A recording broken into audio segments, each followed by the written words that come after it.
In the pre-dawn hours of December 30th, 1916, a body drifted beneath a bridge on Petrograd's icy Neva River. When it was pulled from the frozen water 2 days later, it was identified as Grigori Rasputin, the mystic whose uncanny sway over Tsar Nicholas II and Empress Alexandra had become legendary. News of his grisly end reverberated through a war-weary Russia, and amid the swirl of rumors, one charged that British agents had helped orchestrate his murder. Rasputin had risen from a humble Siberian peasant born in 1869 to a self-styled holy man who, by 1905, had secured a place at the imperial court by seemingly easing the hemophilia from the Tsarevich Alexei. Over the next decade, his influence deepened. He went from spiritual advisor to virtual power broker, while tales of his debauchery and political meddling stirred resentment among the nobility. With World War I's mounting casualties and crushing defeats, Rasputin became a convenient scapegoat, accused of undermining Russia's war effort to curry favor with Germany. On the night of December 29th, Prince Felix Yusupov invited Rasputin to a private gathering at Moika Palace. According to most accounts, the mystic was first drugged, then shot at least 3 times. His autopsy revealed 2 pistol wounds and a final fatal bullet to the forehead, fired at point-blank range with a lead, non-jacketed round matching a British Webley revolver. This bit of forensic trivia, along with the presence of Major Oswald Rayner, an MI6 officer and Yusupov's Oxford friend, has led some historians to suspect British complicity. Adding fuel to the fire is a contemporaneous letter from Captain Stephen Alley, part of the British military attaché's office, which speaks of the objective being met and loose ends to tie up, phrasing that some interpret as evidence of prior knowledge or involvement. After the war, Rayner reportedly boasted of witnessing the assassination, and even kept a bullet as a trophy, later helping Yusupov publish his memoirs. Yet, no official documentation from MI6 has surfaced, and the British Embassy in Petrograd officially denied any role, leaving open the question of whether Rayner acted solo or under orders. In the end, Rasputin's demise remains a tangled web of fact, rumor, and half-buried documents.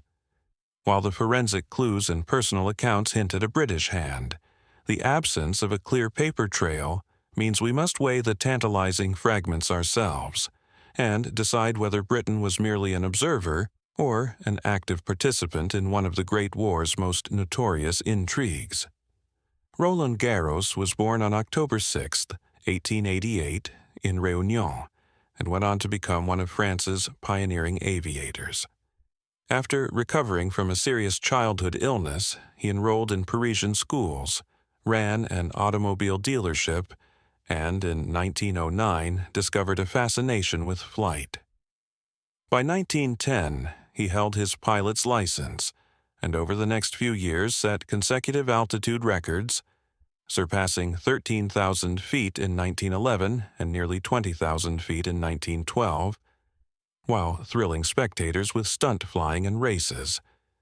His crowning achievement before the war came in September 1913, when he flew non-stop from southern France to Tunisia across the Mediterranean, enduring engine troubles for nearly 8 hours. When World War I began in August 1914, Garros joined the military as a reconnaissance pilot. Seeking to turn flimsy scouts into true fighters, he pioneered a system of steel deflector plates on his propeller that allowed a forward-firing machine gun, an innovation that, on April 1, 1915, earned him the first recorded air-to-air victory by shooting through his own propeller. Just weeks later, on April 18th, he was downed and captured by the Germans, his deflector-equipped plane intact. German engineers reverse-engineered the design into the interrupter gear, giving their fighters a decisive edge. Garros spent nearly 3 years as a prisoner, making multiple escape attempts until his successful breakout in February 1918 brought him to London and then back to Paris. Despite calls to retire, he returned to combat that fall, claiming a fourth victory on October 2, 1918. On October 5th, just shy of his 30th birthday, Garros embarked on what would be his final mission over the Ardennes. Engaging enemy aircraft near Vouziers, his plane was seen plummeting and exploding. He was killed only weeks before the armistice. For decades, the identity of his shooter remained unclear, but modern research attributes his loss to German ace Hermann Habich. More enduring than his 4 confirmed victories, Garros's true legacy is as an aviation innovator.